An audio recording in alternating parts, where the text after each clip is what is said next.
naomba niseme tunamshukuru sana Mheshimiwa Rais wa Jamhuri ya Muungano wa Tanzania Dr. Samia Suluhu Hassan kwa jitihada zake nzuri sana. Hivyo kama wataalamu, kama watumishi wa serikali, naomba tuunge mkono jitihada zake nzuri sana kwa lengo la kuboresha shughuli zetu tunavyofanya na kuwahudumia wananchi kwa umakini zaidi. Ndugu washiriki, mnapoendelea kupata mafunzo mbalimbali yakiwepo haya ya leo ambayo mtapewa katika ukumbi huu wa Green City katika halmashauri yetu ya mji Makambako, naomba sana tutakapotoka hapa, tukitoka hapa tuende tukawahudumie wananchi wetu. Kama wana changamoto wale wananchi, tuweze kuzitatua kwa utulivu kabisa na kwa umakini.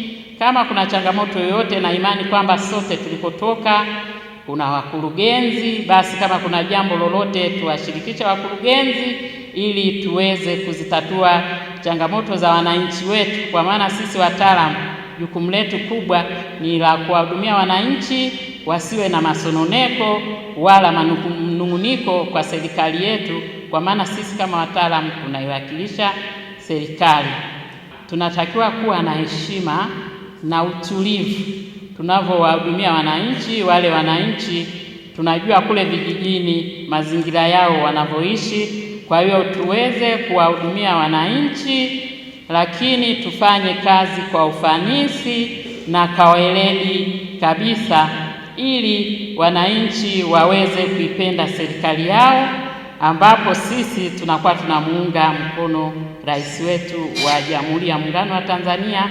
Tuko Makambako kwa ajili ya kuendesha mafunzo tarajari kwa maafisa mifugo kutoka halmashauri zilizoko katika mikoa ya Nyanda za Juu Kusini, ambapo tunatoa mafunzo mbalimbali kwa wataalamu wa mifugo kutoka halmashauri za wilaya hiyo.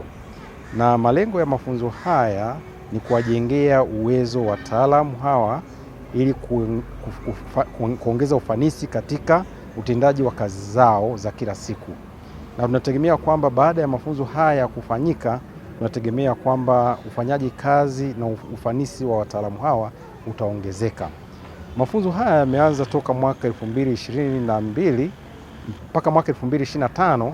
Tumeshatoa mafunzo kwa wataalamu 1958 katika nchi nzima. Mafunzo haya yametupa uelewa na elimu juu ya muhimu wa kujisajili katika Baraza la Maveterinari Tanzania, yani VCT, faida tunazozipata tukijisajili katika Baraza la Veterinari, pamoja na kutusaidia kwenye majukumu yetu ya kila siku tunapokuwa kwenye vituo vyetu vya kazi.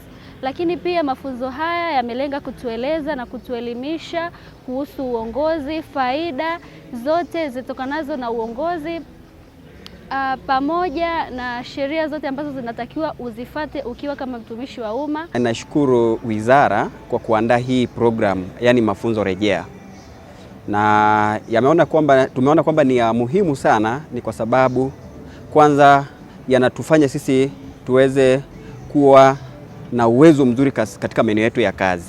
Kwa mfano leo tumejifunza sana na tumefundishwa jinsi ya kufanya kazi inavyofaa katika maeneo yetu, kuwahudumia wananchi wetu na hata pia kuendelea kuboresha ujuzi wetu katika mazingira ya kazi.